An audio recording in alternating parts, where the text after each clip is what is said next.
আমি চন্দ্রা, আপনারা দেখছেন চন্দ্রাস কিচেন। বন্ধুরা, আজকে আমার কিচেনে রয়েছে পেঁয়াজকালি, বেগুন, আলু দিয়ে চিংড়ি মাছ দিয়ে তরকারি। তাহলে চলুন বন্ধুরা, আজকের এখানে আমি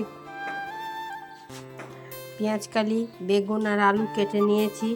এখানে আছে আমার চিংড়ি মাছ, আমি বেছে ধুয়ে নুন হলুদ মাখিয়ে নিয়েছি।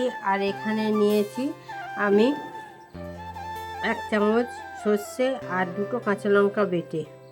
তাহলে চলুন বন্ধুরা, দেখে নিই আজকে রান্নার রেসিপিটা। বন্ধুরা, আমার কড়াটা গরম হয়ে গেছে। এবার আমি কড়ার মধ্যে তেল দিয়ে নেব। এই তেলটা গরম হয়ে গেছে, এবার আমি চিংড়ি মাছগুলোকে ভেজে নেব।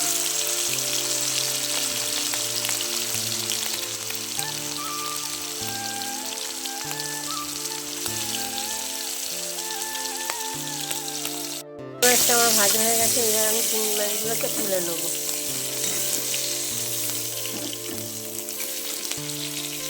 আর ওই তেলের মধ্যে আমি প্রথমে বেগুনগুলো দিয়ে ভেজে নেব।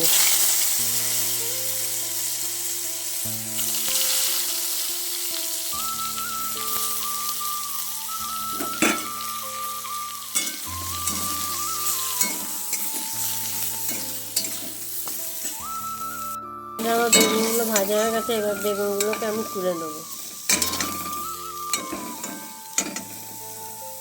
তুলে নিয়ে আমি কড়াতে তেল দিয়ে 2টো কালো জিরে ফোড়ন দিয়ে দেবো।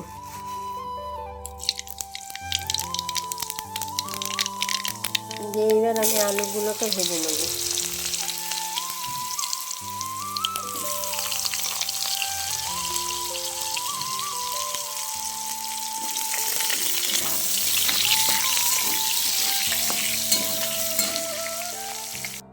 আমার আলুগুলো ভাজা হয়ে গেছে, এবার ওই আলুর মধ্যে আমি পেঁয়াজকালিগুলো দিয়ে ভেজে নেব। এই আলু পেঁয়াজকালি ভাজতে ভাজতে তার মধ্যে আমি নুন আর হলুদটা দিয়ে দেবো। নুনটা আমি পরিমাণ মতো দিয়ে দেবো। আর আমি 1 চামচ হলুদ দেবো। দিয়ে আবারও ভালো করে ভেজে নেব। আমার আলু আর পেঁয়াজকালিটা ভাজা হয়ে গেছে, এর মধ্যে আমি সর্ষে আর কাঁচা লঙ্কা বেটে রেখেছিলাম, সেটা এবার দিয়ে দেবো। দিয়ে একটু নাড়াচাড়া করে আমি জল দিয়ে দেবো।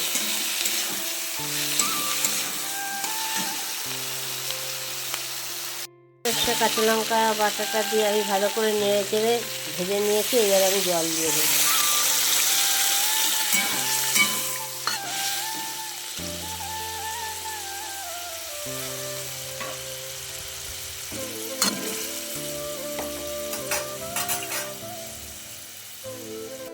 বন্ধুরা, আমি স্বাদের জন্য সামান্য একটু চিনি দিয়ে দেবো।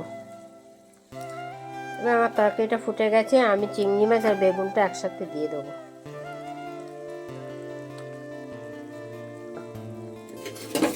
দিয়ে আমি ভালো করে নেড়ে চেড়ে এবার ঢাকা দিয়ে দেবো।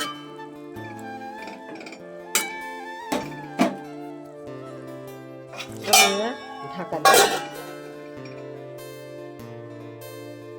দেখলেন বন্ধুরা, আজকে আমার পেঁয়াজকালি, আলু, চিংড়ি মাছ, বেগুন দিয়ে তরকারিটা আমার হয়ে গেছে। এবার আমি নামিয়ে নেব। তাহলে দেখলেন বন্ধুরা, আজকে আমার চিংড়ি মাছ দিয়ে, আলু দিয়ে, বেগুন আর পেঁয়াজকালি দিয়ে তরকারি। আপনারা এইভাবে একবার হলেও করে খেয়ে দেখতে পারেন। আশা করি ভালো লাগবে। ভালো লাগলে লাইক, শেয়ার, কমেন্ট করুন। ধন্যবাদ।